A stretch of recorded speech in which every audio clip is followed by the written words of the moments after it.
Turning now to Syria, where 4 Turkish soldiers were killed in an army shelling. Sydney Palm is following that story, as well as others from London. So, Sydney, we're hearing that Turkey has responded to the killings of its soldiers.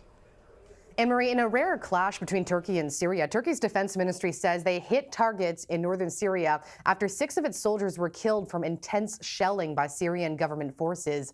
The Turkish government also says 9 of their soldiers were wounded in the northwestern province of Idlib, which is the last rebel stronghold in Syria. Turkey's defense ministry says Turkish forces were sent to Idlib to prevent clashes before being attacked, and they said they had advised the Russians of their presence and their coordinates to prevent an incident, despite Russian claims they were not informed.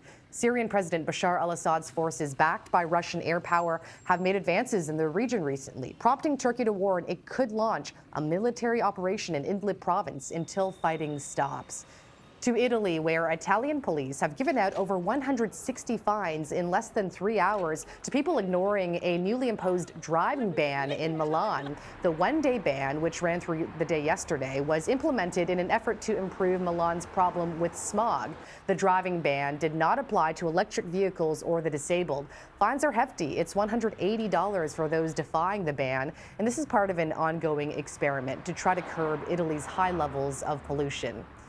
And finally, here in the UK, British Prime Minister Boris Johnson said in a speech today the UK does not accept the European Union's rules to strike a free trade deal post-Brexit.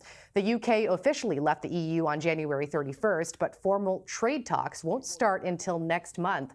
Johnson did say he wants to have a thriving trade relationship with the bloc.